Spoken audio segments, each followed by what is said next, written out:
I'd like to make a few videos on the GAPS diet. I think I probably spoke about it before in other videos that I did. And it's basically GAPS is gastro psychological or gastrointestinal. It's basically the stomach connection between problems with autism, even attention deficit disorder, all sorts of obsessive compulsive disorders, all things that happen, all these psychological disorders that are related to the gut. It turns out that your gut is like a brain in of itself, and what happens here is that what happens in your gut affects you psychologically. But also, this diet helps a lot of problems with the gut itself because it's obviously geared toward healing the the intestines in the gut itself. So it's a very good diet for not just for autism, but it's a very good diet altogether to help, especially if you have problems with your gut. That's where I just wanted to start with this GAPS diet. In the beginning of the diet, it's called an introduction diet. And basically, this introduction diet, well, what it does is it starts to heal the gut and keeps you from eating anything that your gut might have a reaction to due to it being inflamed to begin with. So that's the gastrointestinal psychological diet. And the GAPS, you can look it up, or you can look up introduction diet, and it's very interesting. And anybody who has any problems with their stomach or has any of these problems with autism or attention deficit disorder or whatnot, I would definitely say check that out. But I also want to talk about things that affect the gut that a lot of people don't know about. First of all, I like to talk about chlorine in the water.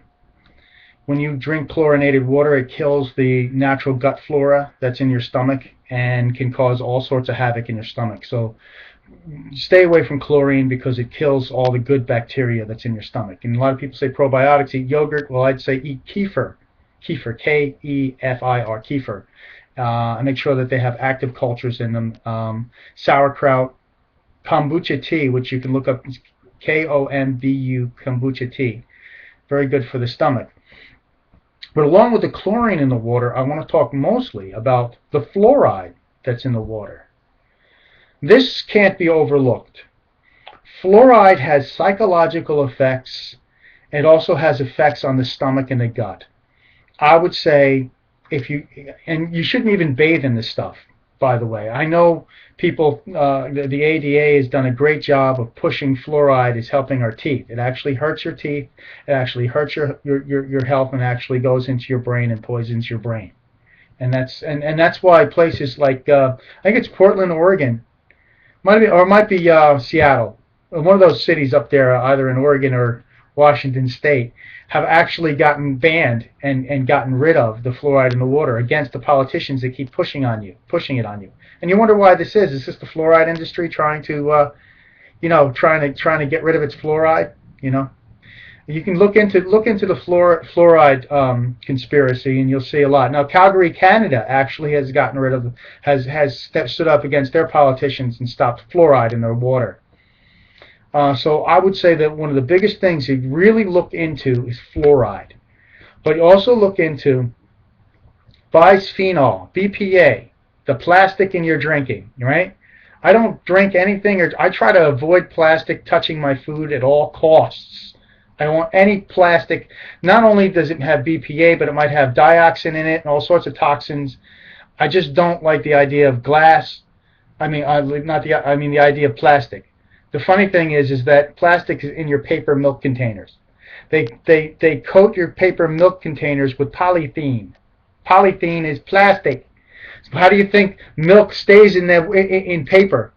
If it didn't have something coating it, then it would leak out all over the place. So they had to coat the inside with plastic. But by the way, they do this with tin cans. Otherwise, you'd have a tinny flavor in all your soup. But also, they spray a light coating of polythene plastic, especially if it's an acidic food. If it's in a can, a soda can or whatnot, it could eat through the metal, and it would cause the aluminum to even go into your body, which is not really good for you anyway. So steel cans, anything that's in a can, Plastic, ladies and gentlemen, plastic. And a lot of people just go out and buy it because it's just pushed on us, and they're just saying we're just putting it there anyway until somebody stops us. And you know what? Nobody's stopping them. So I just had those things to bring up, doing this video for family members and people who might have problems with their stomach, giving them the 411. You definitely want to build up, stay away from man-made toxins as much as possible in your food. And I also want to bring up anything that's natural flavors is not natural. A lot of this stuff is no good for your stomach. Salicylates, this stuff. I mean, I know I'm rambling on a whole bunch of a whole broad spectrum of things here. But I just, if you watch the video and kind of digest this, and please research everything that I'm talking about. You can get, also, I really suggest getting more magnesium. Anybody that eats bread has magnesium deficiency, bottom line. But getting it into your system is really hard because drinking it and ingesting it isn't the best way to get magnesium into your system. And you can soak in Epsom salts, but there are magnesium sprays. You get these magnesium flakes, and you should look this up. And you can make your own spray or oil to rub on your skin. And what that will do is that will bring more magnesium into your body. You always have a calcium-magnesium balance, but believe me, if you eat any type of milk products or if you eat broccoli, you're going to get plenty of calcium. You get plenty of calcium, not enough magnesium.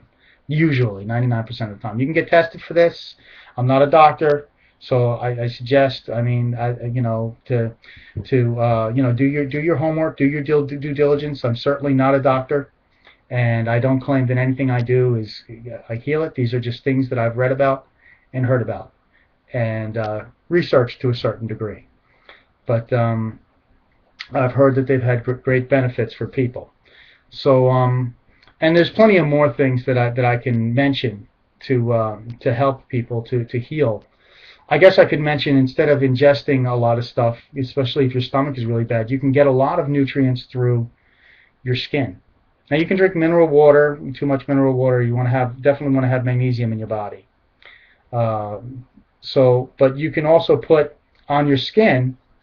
You can put things like oregano oil. It's what's called raindrop therapy. Raindrop therapy. You can look this up. What they do is they rub these different essential oils on the body, and they're very healing to the body, and they get rid of a lot of parasites and whatnot. I also made a video on some Artemisia tea that I make from Artemisia, which is where we get absinthe. I use Artemisia absinthe. Of course, that could kill a lot of gut flora, but that kills a lot of parasites and bacteria and things that are detrimental to your body. So if you drink that, obviously, I think that you should take a lot of probiotics in the form of kefir, kombucha tea, apple cider vinegar, sauerkraut, homemade ketchup, by the way. Not the stuff you buy in the store, but you can make probiotic ketchup. And if you eat soy sauce, never eat anything that isn't fermented. Made a lot of things, said a lot of things. I just hope you go over it, take some notes. Probably should tell you that in the beginning of the video, and research it for yourself and find out what's best for you. If you need to consult somebody, consult a professional. Doctor's a professional. I don't know how professional, but I'm not so keen on doctors. But you know, I'm not a doctor myself, and so, you know, as a disclaimer, I'm not selling any products or anything like this. I'm giving you my opinion, and take it or leave it. Take care.